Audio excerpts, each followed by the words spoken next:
Okay, so the topic that I chose to talk about here on Eid Sukkot is not one of the popular Sukkot topics. Sukkot has a lot of depth in this holiday. The Mizvav Sukkah has a lot of concept meaning behind it. The Arba Minim, the four species, the Lulav, Etrog, Hadas, Arava, there's a lot of depth and symbolism in the meaning of those mitzvot, behind those mitzvot. Other customs that we do, Ni'nu'im, the shaking, the Arava, etc. There's one practice you can say we have on Sukkot that is by far, to me, the most enigmatic custom that we engage in on Sukkot itself, because it seems to be that we do it and there's not a heck of a lot of explanation and answers offered, and it seems to be quite mysterious. I'm referring to the manhag of the Ushpizin, that we call them. It's a word that means guests, and this concept that we have guests visiting us in the Sukkah every night of Sukkot, namely our forefathers, Abraham, Isaac, Yaakov, Moshe, Aaron, Yosef, David, Hamelech, are our guests. Nightly, we know we have this certain insert page before the Kiddush that we can say in the Mahzor. The kids come home from school with pictures relating to them. We buy, pictures from the store, we hang them up in the Sukkah, and they have a list of the different great men of our past that are the Ushpizin, that are our guests on Sukkot. People often ask, I don't understand what's going on with this. And usually the answer is, well, it's Kabbalah. And the truth is, that's a good answer. It's Kabbalah. The real, original, and only authentic source, I don't say authentic, but the original and foundational source of this custom is from the Zohar. There's no question about it, which means that if someone who's asked the question too wants to just sort of write it off by saying Zohar or Kabbalah, he has that license. But there's meaning behind everything, and we'll not make this a Zohar class, but we'll try to find some significant symbolism in this custom. So just to refer you to the Zohar itself, I won't read the Aramaic, but I'll try to paraphrase it into English for you. It says, and in case you want to know, this is Parashat Zohar and Parashat Emor, and it's in the Zohar, it works by dapim, by pages. It's on page Kof Gimal 103 Bet B. Okay. The Zohar says, and again I'm paraphrasing, that when a person sits in this dwelling called the Sukkah with regularity, and he makes it into his temporary home, the sail, the shadow or the protection of Emunah, which is Hashem, the Shekhinah, basically spreads its hovers and spreads its, so to speak, wings above you in a manner of protection and surrounds the Sukkah. And at that point in time, Abraham and 5 other righteous men also come and they make their dwelling in the Sukkah. The next Hakam Rabbi Abba says Abraham plus 5 plus David Hamelech, or all there. And there's a support in the Pasuk. The Pasuk says, Basukot teshibi'u shib'at yamim. You shall dwell in Sukkot 7 days. So the Zohar points out, it should say, Basukot teshibu b'shib'at yamim, throughout the course or during 7 days. It just says, Basukot teshivu, and then it says, Shib'at yamim, as if the word 7 days is an entity in and of itself. And indeed, the Zohar says it is referring to a concept known as the 7 days concept, which aligns to creation of the world. The Zohar quotes a pasuk that refers to creation. And therefore, when it says dwell in the Sukkah, and then it says Shiv'at Yamim, 7 days, it refers to some type of conceptual, enigmatic concept wherein Hakadosh Baruch Hu dwelleth in his glory, and has sort of a historical dwelling, you can say, in the Sukkah with us for 7 days, which opens the door for these other, we'll call them guests. And therefore, the Zohar says a person should rejoice all 7 days with a great countenance and a great encouragement throughout the holiday with these guests that are with him as they come to the Sukkah. And the main reason that they're there is to dwell with a person in the Sukkah throughout the holiday and to be with the owner of the house, with the host of the house. And that's why he should be so happy and encouraged during the holiday of Sukkot. Zohar goes on, but that's enough for us. That's the source. That's the source. Doesn't tell us why necessarily in a rational way. Zohar is not supposed to be rational. Practical way, of course not. And really doesn't give us this, this significance behind these great men dwelling or visiting us and dwelling with us in the Sukkah. So there is a custom, in fact, that the Haidah quotes that there are those who put a different empty chair each night in the Sukkah to be the chair for the respective guests of that night, Abraham, Isaac, Yaakov, etc. And the book Keter Shem Tov says that symbolism based on the idea al kis'o lo yeshev zar. On his seat, no stranger should sit. So you have the seat of the honored guest, no one else will sit on that chair. So that custom exists. And you see that this source in the Zohar ends up being a very substantive and physical custom. So let's try to understand what the concept is. There's a book called the Netivot Shalom that's written by the Solomon Rav. It's a Hasidic Sefer, and it's wonderful, it's deep, and it brings beautiful ideas on parasha and holidays. And it talks about the fact that, of course, in the month of Tishri, there's a lot of renewal.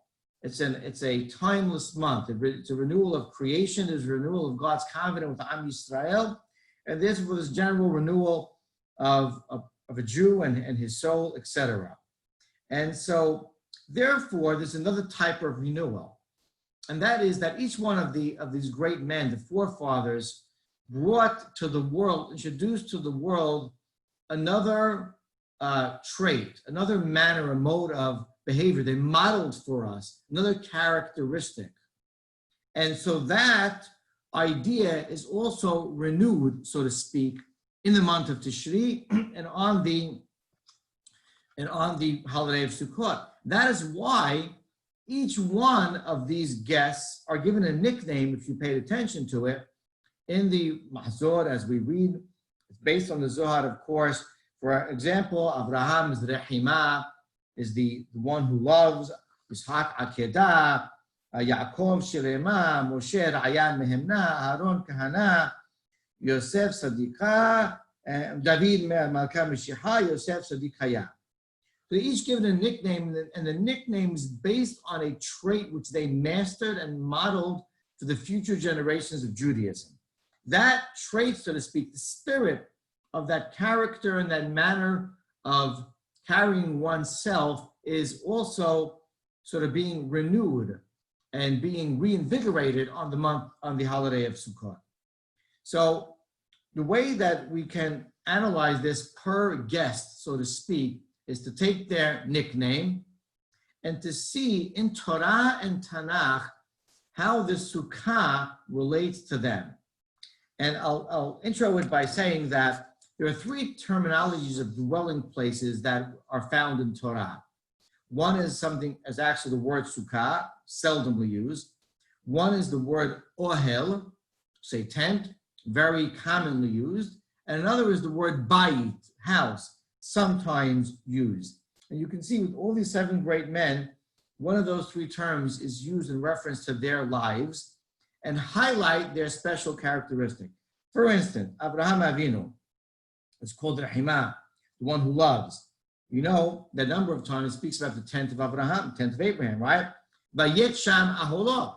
Abraham went around Israel and he planted or settled his tent, his estate there. And whenever he did, Vayikra b'Shem Hashem, he called on the name of God. He made that to a place of education and spreading the idea of monotheism.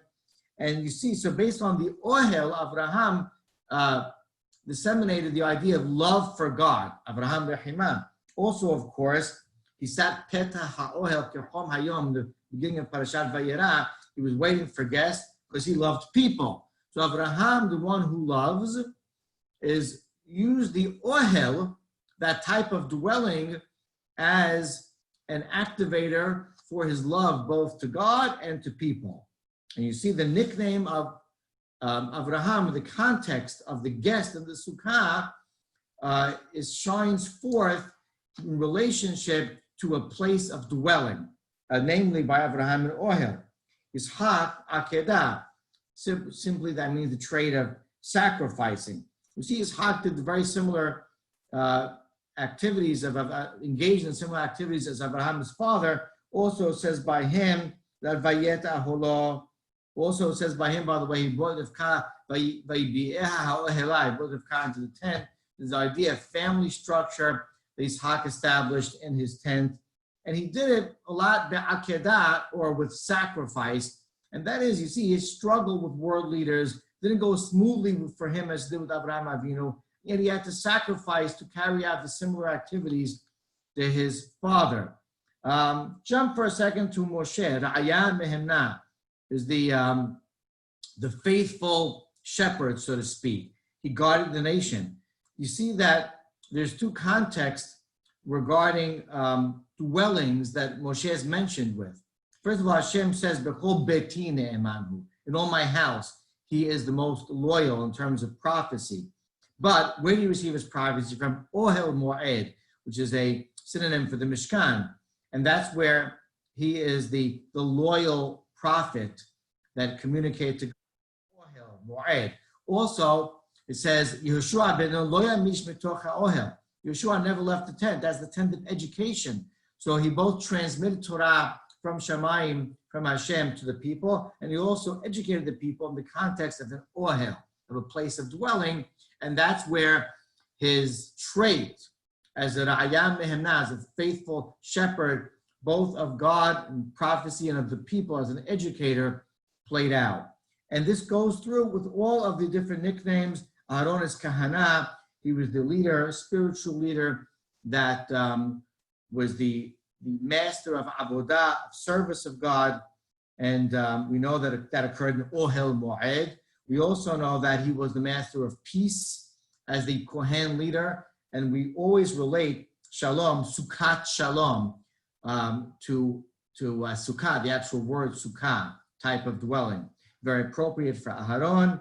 We know regarding David, his nickname is Malka Meshiach, the anointed king, which he was. And of course, he put the Aron in the Ohel until the Mishkan the Beit HaMikdash was built, and then it was brought ceremoniously into the Kodesh Kodashim. But he, as a leader and a model, was the anointed one that started the process of the Beit HaMikdash by first putting the Aron in its proper place and creating the foundation, the raw materials, etc., for his son Shlomo HaMelech to build the Beit HaMikdash. So that's the leader. The leader used the Ohel, the anointed king used the Ohel as his basis for leading. Yosef Sadiq Haya, of course, Yosef, very interestingly, he spent his life in exile and always subservient to others, be it Potiphar, who was in the Bet Potiphar, he was then in the jail, the Bet HaSohar, and then he worked for Par'ah, the Bet Par'ah. So he was always in the Bayit. A Bayit, by the way, represents the other nations of the world, where Rabbi Hirsch explains there's a solid roof on top, and it connotes arrogance, perhaps, as opposed to a sukkah that is frail and has holes on top and lets Shekhinah in between. That's a conceptual discussion in and of itself. But there was Yosef always living in the house, the Bayit of the Gentile nations.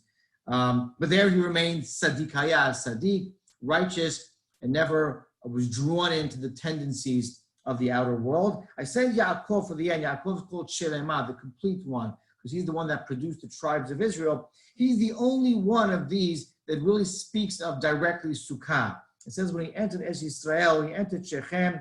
It says that, of course, he built himself a bayit, vayibin lo bayit, umechnehu asa Sukkot. So Yaakov is the one who explicitly says he made Sukkot. And of course, Shilema, Yaakov was Shalem as he returned to Eretz Yisrael. As the Midrash and Rashi tell us, he was Shalem b'gufo, physically, he was complete physically, Shalem b'mamonah, financially. And of course, he was Shalem in his Torah, spiritually, and not damaged from all his trials and tribulations and challenges throughout life. And that's Yaakov, the father officially of our nation, who produced the 12 tribes. And he's the official one that had the word Sukkah, which he built as soon as he entered into Eretz Yisrael. So you see here, gentlemen, it's a deep concept. It's still enigmatic, but the Ushpizin represents these great people of our past who introduced a new trait and way of life to the world. It's renewed on the month of Tishri, and they all did it through different types of dwelling, either a bayit or Sukkah, or very commonly an ohel. And that's just perhaps one angle of the idea, the wonderful custom we have of the Ushpizin, of the guests who dwelleth in our Sukkah throughout the holiday of Sukkot.